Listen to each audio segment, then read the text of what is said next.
Hello, ServeWellers. A few weeks ago, we talked about the 5 service academies: West Point, the Naval Academy, the Air Force Academy, the Coast Guard Academy, and the Merchant Marine Academy. And I tried to highlight a few of the unique aspects to attending those schools. Today, I want to talk about ROTC programs. And honestly, in my experience, not many people, parents or students, even know what ROTC is. They may have heard the acronym ROTC or ROTC before, and they're aware that it exists, but when pressed, they really actually don't know what it is, or how it works, or how it differs from service academies, or how competitive it is, or what it brings to the table. So this week, I'm going to teach you about ROTC opportunities, and I hope that you will give it serious consideration in the coming years, as it is much more flexible and attainable for most students than are the service academies. In fact, most service academies will expect you to apply for ROTC scholarships at the same time because they know that there are so few spots at the academies. ROTC is an acronym that stands for Reserve Officer Training Corps. And here's how it works. Let's say you're really interested in having a military experience in college. You'd like to serve as a military officer after graduating. And you'd like to have many of the same financial benefits that the service academy graduates have. But you're not sure that service academies are right for you. It could be that you don't want your college experience to be so regimented and structured. Or maybe academy life seems too intense for you. Or maybe you just want to hedge your bets because you know how competitive service academies are and you want other options. No matter the reason, ROTC programs are a great alternative to keep in mind as you make your way through high school. By way of analogy, attending a service academy can be thought of as full-time or a total immersion military experience, while attending a traditional college on an ROTC scholarship can be thought of as more of a part-time military experience. Let me explain. As we talked about a few weeks ago, when you attend a service academy, you live on the campus of the Naval Academy or West Point. These are military institutions. When you are an ROTC student, you live on the campus of a traditional college, like Boston College or Princeton or UCLA. And for a large majority of your time, you function as a typical college student. You live in the dorms with other students. You eat in a dining hall. You play frisbee on the quad. You stay up all night debating whether golf is an actual sport.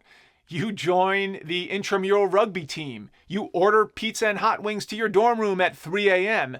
You do nearly everything that a normal college student would do at Vanderbilt or at Northeastern, except that as an ROTC student, you have some additional military-related obligations, and they will vary depending on the branch that you're in, Army, Navy, Air Force, and the school that you're attending. You typically take an extra class each semester, usually related to military, like military leadership. You exercise or work out or PT with the other ROTC students in your unit a few times a week. You wear your military uniform periodically. You might have leadership labs and a few other things that obviously non-ROTC students do not do. I like to think of your ROTC unit as a version of a sports team. You hang out, you train, you learn, you drill together. You become a small team. So obviously this is in sharp contrast to the lifestyle that you would have as a cadet at West Point, for instance, where you are certainly not ordering pizza and hot wings to your dorm room at 3 a.m. It's not better or worse, it's just different. And later on in the ServeWell program, I will break down how these experiences differ in a bit more detail. Right now, I just want to give you an understanding at a very high level, the differences in the two tracks. Now, you may be wondering, how would I become an ROTC student at one of these colleges, and which colleges offer ROTC opportunities? Let's start out with how you become an ROTC student. First off, you have to apply for an ROTC scholarship. They are offered by the Army, the Navy, and the Air Force. You apply for one of these scholarships in the middle of your junior year. So that's about 6 months from now. As part of your ROTC scholarship application, you normally prioritize a list of ROTC colleges that you're interested in, say a list of 1 to 5 or 1 to 10. Now, if you win the scholarship, you then have to match that scholarship to a college or colleges on that priority list. But this doesn't happen automatically. Just because you win an ROTC scholarship doesn't mean that you get to choose which college you want to attend. There are 2 more steps. 1, you must also have been accepted to 1 or more of the colleges you put on your priority list, which is a completely separate process. And 2, the college you're interested in and have been accepted to must still have an opening in their ROTC unit. This is an important distinction to understand. Let me give you a quick example. Just because you win a Navy ROTC scholarship and Princeton has a Navy ROTC program and you put Princeton as your number 1 choice on your priority list of colleges within your ROTC application does not mean that you automatically get into Princeton as an ROTC student. These are 2 separate and distinct steps. If you win a Navy ROTC scholarship and you want to go to Princeton, you still have to separately apply and get admitted to Princeton on your own, and then try to match your ROTC scholarship with the Princeton ROTC unit if they have room. They are not a package deal. This is very important, and we're going to discuss this at greater length in the coming months. With an ROTC scholarship, you can attend a traditional college, tuition-free or greatly reduced typically, and still graduate as a military officer, just as the cadets and the midshipmen who attend the service academies. You end up in the same place with the same rank. You just took a different path to get there.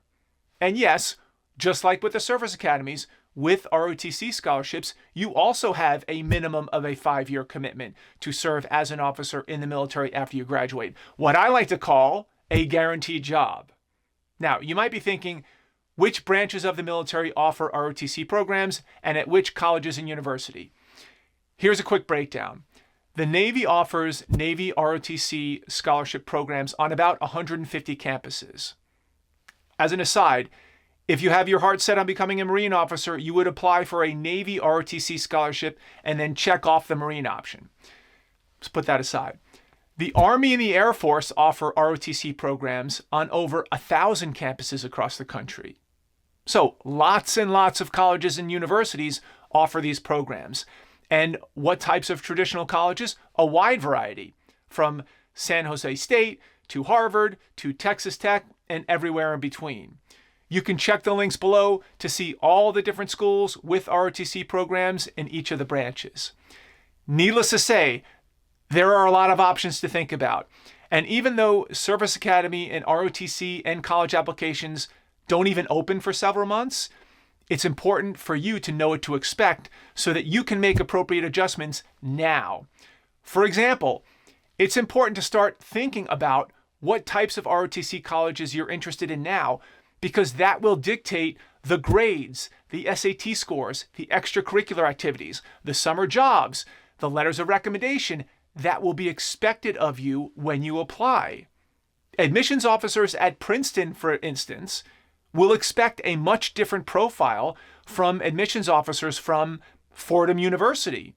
So you'll want to make sure that you are calibrating your high school activities and your class rigor with the type of college you aspire to attend someday.